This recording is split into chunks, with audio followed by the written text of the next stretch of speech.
I think that's how it is with parenting. You teach them that, there is a line in this world for everything that you do. And sometimes it takes time to find that line. Sometimes that line is further for other people. But for you right now that I'm teaching you, this is your line. Okay, you're acting out. There's some points of where you can act out, and it's because of something that happened. And it's like, yeah, you can act out, but there's consequences. And it's consequences of excessive acting out.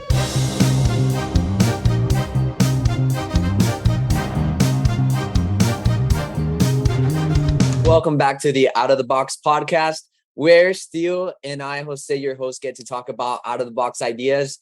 Today, we have a special guest here with us, a really great friend.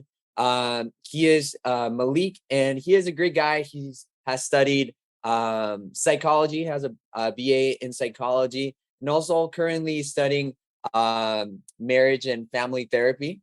And so we're really excited to have him here with us because we're going to be talking about just a little bit about parenting, the psychology behind parenting, and different things that we're seeing nowadays, and that some might be a little bit effective, and some that we can learn from, perhaps maybe the past of what actually worked. But before we actually get started, we want to invite you guys to subscribe to our channel. We are definitely committed to providing content every week for you guys. So please subscribe to our channel if this is something that interests you. We talk about different topics from psychology to theology, a little bit in different spectrums. Anything that seems out of the box, we will cover in this podcast. So stay tuned and hope you enjoy this podcast. So Maalik, thank you for being here. Yes, I'm happy to be here. Awesome, man. So I know we were previously talking about a little bit in regards to parenting, just different things that we're seeing in the world about parenting, and really wanted to get your thoughts on perhaps, like, is there different types of parenting that you've noticed? Like, because I've seen like a quadrant where you have different arrows pointing in different directions. It's like the passive but disengaged parent, but then there's the passive and engaged parent, and then there's the authoritative but disengaged, and then authoritative but engaged parent. So is there something that you've learned that has been interesting in regards to that, like different forms of parenting? Well, for that, it's so I know I learned in psychology about um, like there's different ways to parent. There's where like you just basically aren't engaged in a child's life, or you're kind of have the child have half control, you have control, and then there's the authoritarian, which you have full 100% control of it. And they both have different results of one, it's basically two extremes of where one extreme could be the child itself can't do things on their own versus another extreme is that you controlled so much that the child can't do anything on their own. So like I feel like two extremes will end up to the same result of where the child feels like they can't do anything on their own. One of them is the neglection, one of them is too much interaction. Because you need that good between, or I personally think you need that middle of where you allow your child to make decisions, but you also are there to guide your child in making those decisions and letting them know about it. Like, oh man, like the whole, which is a story or an example that I always use. A child touching a hot eye or touching a hot grill or touching, let's say, a campfire. So child first touches it and then puts his hand away. And then child goes back and touches it. And it's like you tell your child, hey, stop touching it. There's gonna be consequences. And the child doesn't listen. So you understand that you got involved letting them know, like, hey, I'm informing you that there's going to be consequences. The consequences could be burning yourself or even worse, but that's all I can really do. Now you're going to have to, it's going to be up to you to either make the mistake of I'm going to touch it a third time and then something happens, or I'm going to listen and be like, you know what? I touched it the first and second time. That was pretty hot. I'm going to maybe stop touching it and just go ahead and leave it alone. But I feel like if you just neglect it and then just let the child didn't say anything and the child got burned, and the child's like, why did I get burned? You didn't tell the child anything. You Yeah, just let it's the like child keep on doing it. you didn't warn them, you know, you didn't give them a fair warning. You didn't teach them like consequences. Yeah. Mm-hmm. So it's And you like, know what? I've heard of, sorry to interrupt, but I've heard of like friends of mine like that I've met recently where they're it's a little bit more towards like relationships and just like life, that they're like angry at their parents for not telling them they shouldn't do something, even though maybe the parents knew inherently like that was wrong. They were never scolded for it, and now in life they're kind of looking back and saying like, I wish my parents would have told me something. And it's kind of crazy, right? Because I know we were talking about this idea that sometimes we think that our parents should be our friends, or like parents are trying to act as the child's friend. And yes, potentially they could become their friend, but at the end of the day they're their parents, so they have to tell them, like, hey, this is going to burn you if you touch it. At least the warning, maybe not even the punishment, but like the child will punish themselves if they keep touching it. And so at some point, hopefully they can learn that it's not yeah. good to do that. And that quadrant you're talking about, that would be like the permissive parent. The permissive parent is the friend, and they let the child do things without punishment or anything. So I mean, there's a lot of different directions to Yeah, go. they can be nurturing and loving, but passive. Yeah. Yeah, Well, I But feel like you can't be nurturing and loving and passive. I feel mm, like that can't do that. Because if you're nurturing, you're guiding. You're mm, guiding someone. And with guidance yeah. comes values and rules and consequences. Like yeah, you're not being like So it's almost like a hypocrisy, right? Like it's hypocrisy parenthood, yeah, no, like where it's a contradiction. they seem like they're being the good parent and like providing and loving their kid, but then being passive when they do something wrong. So it's almost like, yeah, hypocrisy, right? Because Yeah, they're because you not can't do it. standing up to the situations when like actually the matters are important. Like even if you take it down to like how animals nurture their children, like they still teach them basically, hey, don't mess with this, and we'll take them away. Like a mother and her cubs, if she senses danger, she's gonna take her cubs away from them. That's nurturing. Like same thing with any type of parenting. If the parents sense danger, they're going to take them away. Now, if we're talking about how, oh man, I'm the type of parent that like wants to be friends with them, okay, then it's basically you're letting them raise their own selves. And yeah. I know people will be mad about that. And there's some children that are like, no, I was raised, even though my parents are my friends, I'm perfectly fine. It's like, yes, but you had to become independent and mature at a greater rate than normal average children had to. That means that there is more, not trauma, but there is so much more tension on you by yourself. Oh man, my parents, my best friend, but I had to learn how to do this. I had to learn how to take care of a car. I had to learn to do all this stuff. Now they were my best friend, and I could talk to them about anything, but I had to learn so much stuff on my own. I learned that there's consequences to my actions. I learned that me saying this can actually create a consequence of people acting this way. I had to like it forces you to learn on your own.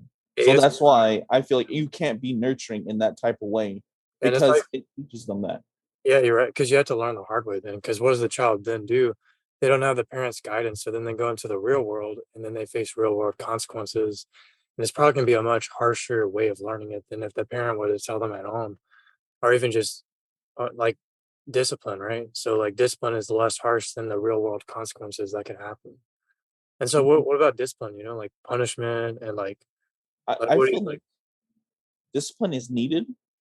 I just feel like people don't understand because you can't just discipline a child without there being a message. Even though it sounds like a lot of people who are spanked understand like, yeah, there's always a message with the spanking, and like they get annoyed with it. But I feel like you can't discipline a child without a message. Because if you just discipline a child, a child is just going to take that as abuse. Like, imagine if you just got spanked randomly for no reason. Yeah. for no reason. Yeah. But then you're like, that's, oh, how are you going to make the connection of like, you know what, I'm doing something bad. I got spanked. and How are you you going to don't make that learn. connection?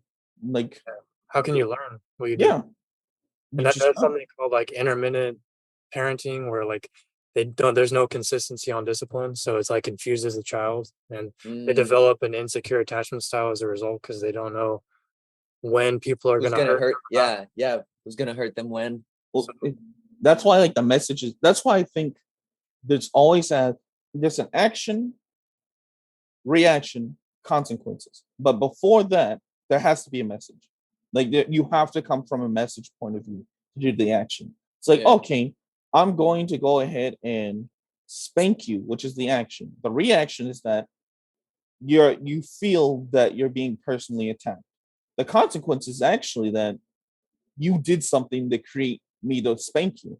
Now, if I don't message that, hey, you broke this vase, by you breaking this vase, you're doing this financially, like explaining, like, hey, we're losing money this way, or even making it that, hey, you could have got hurt. And some people be like, oh, so you're spanking them, which hurts them to let them know that they can get hurt. And it's like, I'm spanking them to let them know that you doing stuff where things can break around you as a small child of a vase that's bigger than you can potentially hurt you a lot more, even worse than receiving the spanking on an area of your body, which is the butt cheeks. Like, they have to understand that I'm doing this to protect you, even though it doesn't feel like it, because yes, spanking's hurt. It feels like you're getting whooped, but it's like, no, I'm doing this so that when I'm not around, you know what choice to make. So Yeah. that now that I'm not around you and you're playing around the base, you're like, hold up. If I break this base, one consequence I can get spanked, and then I don't want to be spanked. But two, if this vase breaks, I could get hurt. Like my mom spanked me about this and told me like playing around a vase that's this bigger than me could fall and hurt me, or even if I try to clean it up, I can still get hurt by it. So like it helps them to think about my actions have consequences, and my actions can actually hurt me more than any consequence that my parent would give me. So I feel like parents' discipline is a standard of like this is the standard of what will happen. You do this wrong, you're gonna get spanked. right. Now, if you do it wrong when I'm not around, the consequence could be you get really hurt, but I'm not around. So what are you gonna do now that you've been getting like now that you're very badly hurt? So that's what I feel like discipline is very important, but you need to have the message with the discipline. Yeah, else it doesn't make sense, and they don't learn anything. I thought it was interesting too what you were saying about uh, earlier about how reinforcement is more powerful than punishment with discipline. Because I Yeah. remember learning that in psychology. Yeah, no, I feel like reinforcement is like because punishment, you can always have punishment, but I feel like reinforcement is just really powerful because you're reinforcing the behavior. Either that's a good one or a bad one, or trying to stop the bad one, even though that goes into like the punishment. But I feel like, oh man, my child is doing this correctly. I'm gonna reinforce it by treating my child this way, or even by like not necessarily giving him stuff, but giving him the opportunity to do more stuff. Man, my child's in high school. He's got all A's. He's doing great. Report card was great. You know, he's been asking to hang out with his friends more. I'm gonna go ahead and let him hang out with his friends more. I'm gonna reinforce that great behavior that he's been doing. And that's fine. Now it's like, oh, my child's doing bad grades, doing bad and stuff. It's like, well, I don't want this behavior. I want to reinforce a positive behavior. So yes, I'll go ahead and like use punishment. I use stuff to like stop this behavior. But overall, I want to reinforce a good behavior. I want to get back to a behavior that is stable and allowing him to move forward. So that's why I feel like reinforcement is so much more important than punishment. But punishment does not mean it means I just want to stop this so that we get you back to the point of where everything is good. Yeah, because we know, like, I think there's research showing that reinforcement has more powerful effects than punishment. And there's something I remember, like, punishment can also lead to negative things, like confusion, of course, if the message isn't there, but also increase aggression. But I think it depends on the situation too. But Yeah. Yeah, let me see, because like just negative punishment, a technique of operant conditioning. It is referred to a decreasing of behavior by removing a desirable status after that action. So yeah, that would make sense of like, you know what, you're acting this way. Let's go ahead and stop this by removing this desirable stimulus after that action. So I feel like you have to educate, whether it be reinforcing or punishment. You have to educate, because if you don't, then some people will take it as a means of, wow, I'm randomly getting stuff, or they're being abusive to me. Like they're not just spanking me out of nowhere. They're not telling me anything. They're just spanking me. Now they will catch on and be like, you know what? They're spanking me because of this action, but it will take time for them to think that. Like, when do you really start thinking like the correlation of things or cause and effect of things? So, like, you know what? I did this. This is the effect. I noticed that every time I'm getting whooped or getting spanked, it's because of this. But how are they going to relate that if it's like, oh, I did bad in class because I was acting out, or I broke something, or something like other bad stuff, because there's so multiple bad stuff. How are they going to all connect that I'm being spanked for the bad stuff I'm doing versus they're just hurting me because they want to? Yeah. Yeah, exactly. It kind of gets lost in translation at some point if you Mhm. don't.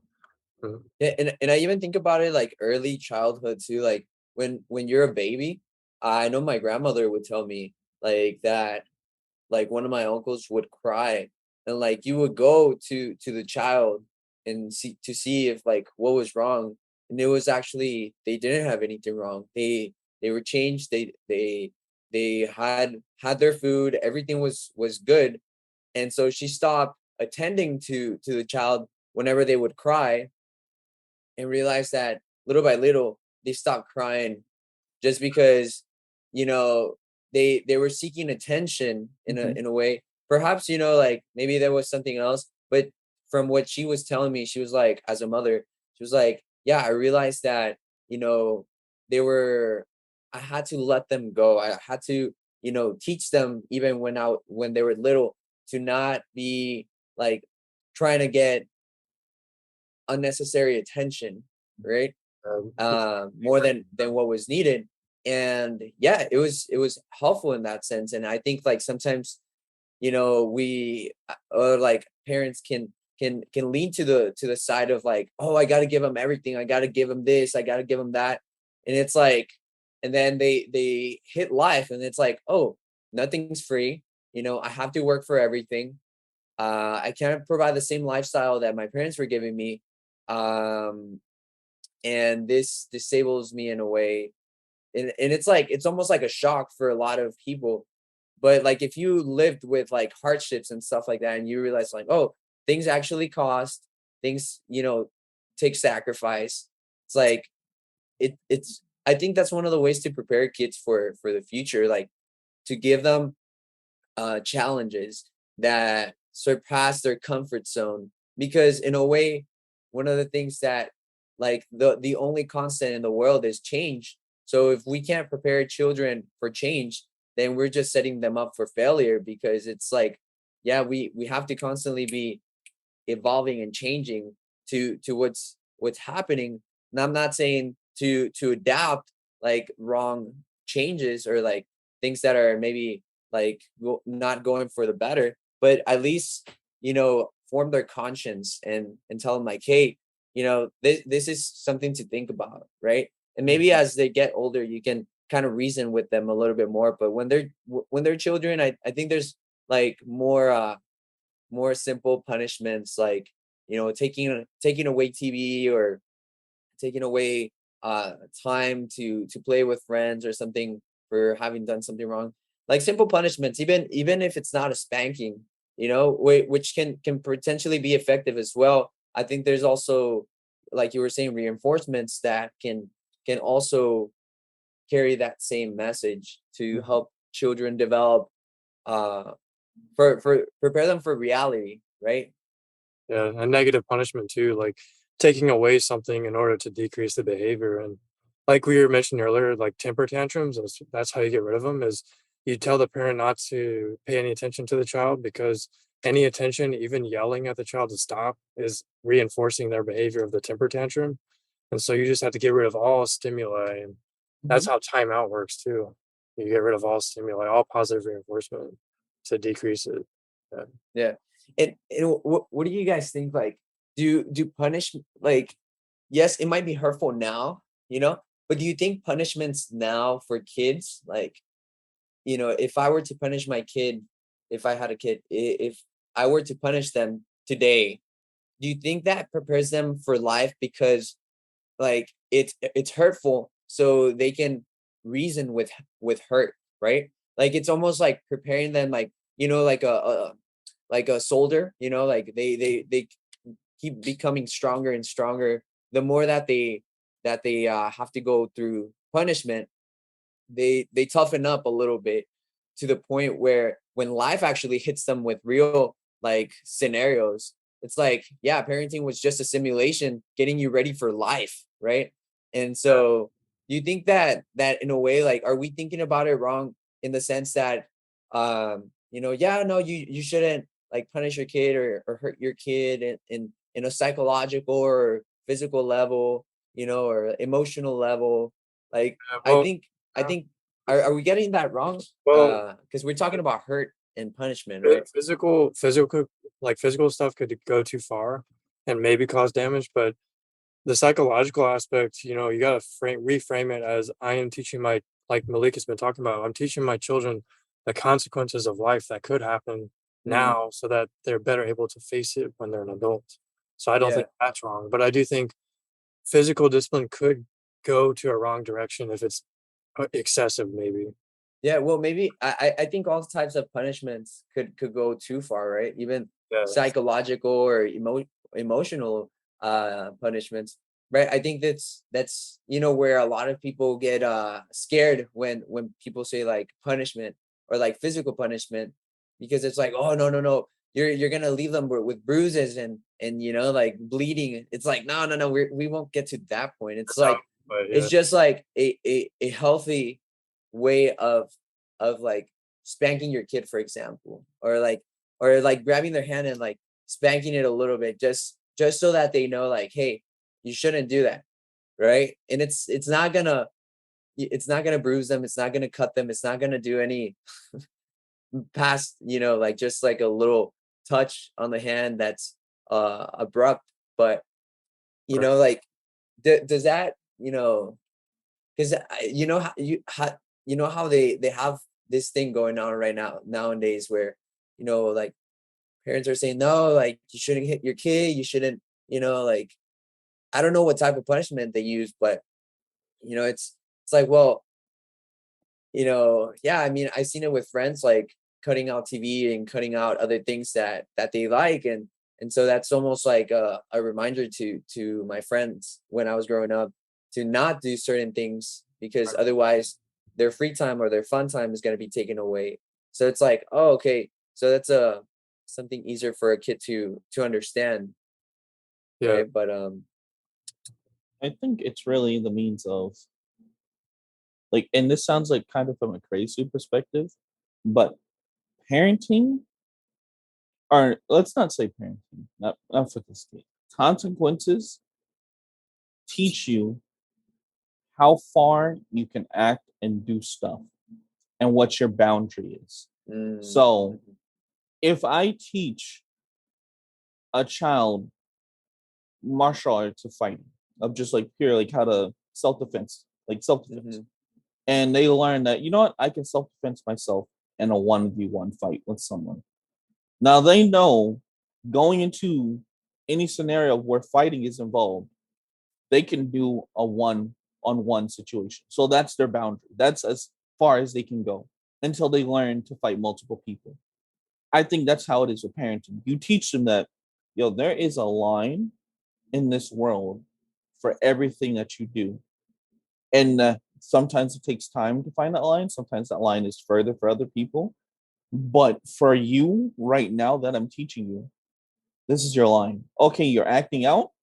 There's some points of where you can act out, and it's because of something that happened. And it's like, yeah, you can act out, but there's consequences, and it's consequences of excessive acting out.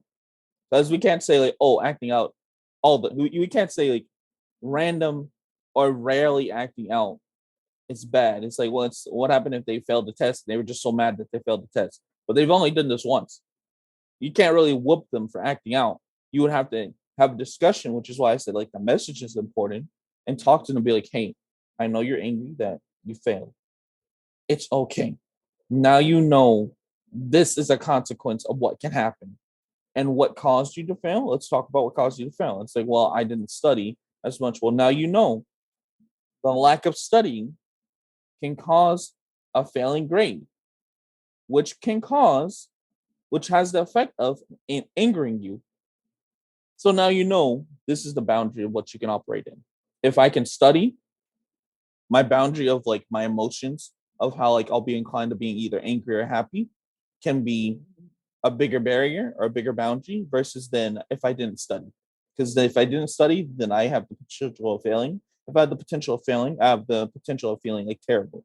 So like I feel in a sense that's what parenting does. It prepares you to know like, hey, I'm doing this. This is the consequence. Now I can either do something good and get a reinforcement or do something bad and get a punishment. Now, punishments can hurt, but that's a personal level of the child attaching it to the means of they don't like me or they're doing this because they want to do this.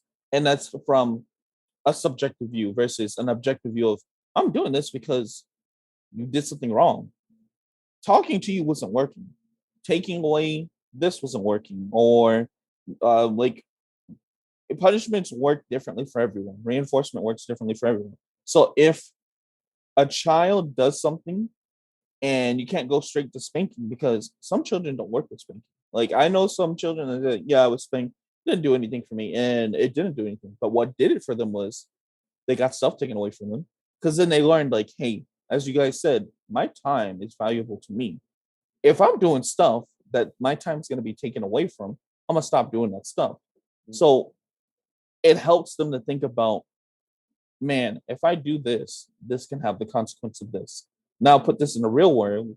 If I do this, this is as far as I can act before there's a consequence, which sounds really bad, but that's what it translates into.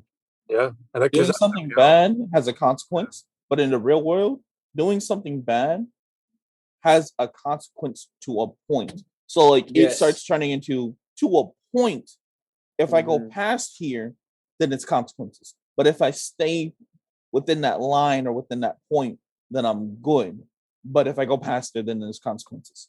And I feel Yeah. like that's like the most logic statement of what parenting can do for a child in the future when they're adults. Yeah, because the craziest thing is when you're an adult, those consequences turn into jail time. They turn into fines. They turn into like being sued. So like there's literally major consequences. Like children could like a child's behavior, that same behavior translated into an adult could lead to like be equal to like severe punishments. So it's like it's extremely important to teach children when they're children before they have to face adult consequences. Yeah. Yeah. Yeah, that's true. Yeah, I mean, I just think about like you were saying, like people who are in jail and stuff like that. Like, did they not receive the proper parenting? You know, or was it just environmental? You know, like Um, because I think as authority figures, we sometimes learn from our teachers. We learn from like our parents. You know, and I guess I'm kind of like maybe spanning a little bit away from just the parenthood and how sometimes we start seeing like maybe grandparents as their parents, or we start seeing teachers as parents, because we also see them as authority figures. So I just think about those, like, could the environment also, I mean, I'm sure it does, but like the environment also play a role Yeah, in kids development. like neglectful parents who aren't around, the child doesn't learn right from wrong. Maybe they learn right from wrong from their friends instead, or their parents are abusive, the other extreme, and then that abuse makes them become aggressive to other people, and that leads them to prison. So, and then there's the psychopath too, which they don't learn from discipline because they don't have any emotions. So there's like a lot of different ways people can go to jail, fall into that. Well, it's just that jail is such a broad statement of why people go to jail. Because it could also be that I knew my consequences and the extent of my consequences. However, in this judicial system, which is not normal, but this is an extreme consequence. Like if you look up laws and like what is the law for certain things, then you'd be like, wow, here in Texas, that's would be uh, a minor felony, or that would be a misdemeanor, or like just something small. Other states, huge. And it's like, why is it huge? Like what? So it's like, yes, environment does matter, and then the change of environment matters, and then it goes to adapting. Like now, there's actions of like stealing, which is bad, like just overall bad, stealing, murder, and all that stuff, which will have consequences. But that could be not to neglect of parenting, because like, what do you say about someone who took someone's life? Oh man, it's my parents' fault. The parents didn't teach them. It's like, well, then what do you teach about life other than life is valuable? Now, that's a personal thing. I feel like when it comes to adults taking lives, it's a personal thing. It's something that they did and chose on their own sometimes. Now, when it comes to children taking lives, I feel like some of it can deal with parental, but I also feel like it's just their adaptation of like what's going on. Of like, you know what, this is happening. I'm getting I'm getting bullied, or I'm getting hurt from school, and I have no way of like, exerting this hurtness, so I'm gonna go hurt someone else. Versus, oh man, I'm getting hurt, let me go ahead and speak to someone or educate. But then that's also like it goes back and forth between parenting individual. A parent can teach their children everything, but if they decide not to take it, then it's their fault. Like it's not the parents' fault. I can teach, like, the whole thing is like, you can teach a fisherman how to fish, but if they decide not to use what you taught them, they're never going to catch fish. Like, never. So you can't be mad at your teacher who taught you everything, gave you all the necessary resources to do the stuff you needed to do, and then be mad because you didn't decide to go that way. You didn't decide to listen to them. You didn't decide to use any of those resources. So, in the means of like jail, it's so many multiple confounding factors of, some of it could be because of neglection of parenting, that they didn't educate them well enough about um, stealing or life or anything. While some of it could actually be that they're they themselves decided to neglect the teachings, and now they're in that consequences. While some of it could be that they worked within the law of what they were taught, but now that they're in a different area, they did not adapt to that being extreme. So now everything that was minor, like a minor issue where they used to live, is now a major issue with extreme consequences. So I feel like those are like so many confounding factors when it comes to jail. But when it comes to just parenting in itself, there's a point of where we got to say it's a child's fault.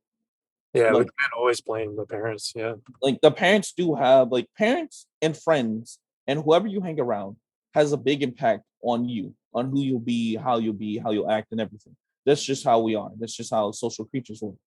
However, it gets to the point of where you still have the choice to act a certain way. Oh man, I'm hanging around with a bunch of gangsters that do a lot of gang banging and stuff like that. Now I could choose to act and do that, or I can choose not to. Now they're not telling me to go into it. They're not telling me anything. It's just because of what they do. I'm just around it, and then they'll let me know, like, oh, but this is what happens in gang banging. This is what happens and all this stuff. So like, I'll be educated with it. It's still my choice to either do it or not. Now I could feel like I'm being influenced by them, which that is true, but they're not influence you personally to join. It's influenced by association versus by personality, like a personal choice. So I just feel like when it comes to parenting, people need to realize that parents do as much as they can, and then once they did as much as they can, it's up to the child to decide. Now that's for parents who are actually engaging in their children. Now parents who are doing too much of like taking too much control of their children, can end up causing their children to not develop successfully or have like different blocks in their mind of Depend. issues. Yeah, I'm trying to remember actually because I know Yeah. because there's those are the authoritarian parents where they have more control and the least amount of warmth, and it has consequences for the child. But I can't remember. I think it was something like I want to say it was the child gets too dependent on the parent because Yeah. It's they, almost they like the didn't learn how fear. to, they didn't learn how to be independent. Because the Yeah. parent was always making decisions for them, right? So yeah, Yeah. So It's almost that's like they hardest for fear me. the like doing things for themselves, and so they always have to come back to receive the approval from the parent. think I about feel like sometimes, like, fast. it's like what we call like over sheltering, right? And Yeah, I think like sometimes, like, I've seen it in like personally in my family or like in other family members' families. It's like there's different times call from for new things, right? So for example, like, deciding to go to college, and like living there in college, it's like very new to like family, and so different stuff like that. But that helped me grow though. It like I took the decision. I said like, yeah, I'm gonna do this, and it helped me grow, and it helped me become a better person. Because I had to clean, I had to do my laundry, and just all this stuff that comes with it. That's like a growth spur, right? But if a parent were to say like, no, you can't do anything like that, let me do it, and it's cool, like, yeah, but like, when are they gonna learn to do that? When are they gonna learn to be independent? And that's one of the things that, like, I guess like the child almost has to not rebel, but like almost has to kind of take their own decisions at some point, right?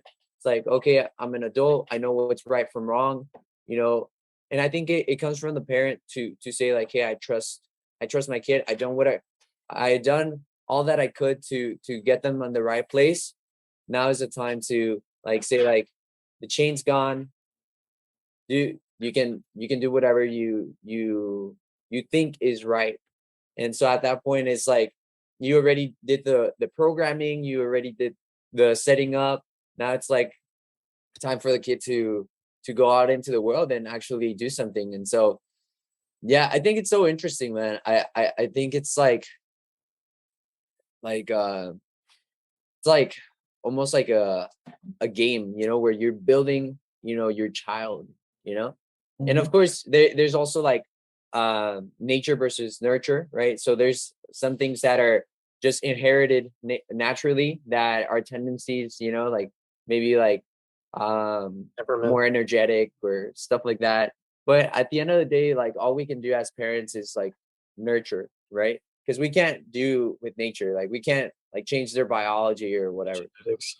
Yeah, genetics. So Uh, awesome. So we're coming towards the end of the podcast. So do you guys have any last thoughts about parenting? Anything that y'all would like to leave the audience with? Um, Overall, parenting is hard. I feel like parenting, no matter how many children you have, you're always going to be new to parenting because it's a new child who needs to be parented differently, who needs to be taught differently. And I personally disagree with the whole now, like being 100% controlling or even having no control. I feel like those two extremes lead to a lot of bad instances. However, there are some instances where children are like, you know what, my child actually is pretty well. He handles things on his own. He catches things pretty fast. So I don't need to get involved as much. Now, that's fine if you notice that because it's between the parent and child. If the parent and child notice that, I don't need to do a lot of interact on hand type of stuff because they're catching on to everything so quickly and they're able to like understand like at a different rate than normal children, then yes, my approach is gonna let them do more stuff like on their own because they learn on their own a lot better than if I would tell them. Now that doesn't make that teaching bad. It's just that every child is different. And that's why there's so many different teachings and different like parenting styles. Because maybe a child does need a parent to be there 100% and be there every step of the way. so that they get it. So when they do become adults, then it's like, you know what, my this is what my mom told me to do. This is what my mom did. This is what was happening. Okay, since I know that step, I can go ahead and do this to this point to get this result. Or you know what, I was on my own. This is easy. Living on my own is easy. I basically was on my own when I was a child, which sounds bad, but it's like, no, it's just your parents knew that you were mature enough to handle stuff. So whenever they did need to get involved, they got involved. But looking at you being like, you were able to handle this hard time. You didn't ask us for help. We tried to help you, but looking at you, you realized that you had it handled. So we didn't like engage in it to you a lot. And like that's the issues that the parent teaching style is important. I feel like it has to be like the very authoritative type of parent teaching style where they're involved in in their children, but not too involved.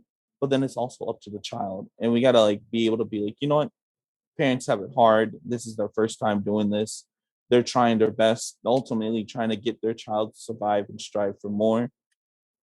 But there's still the means of the child still has to make the option or make the choice to take those teachings and move forward into it with adulthood.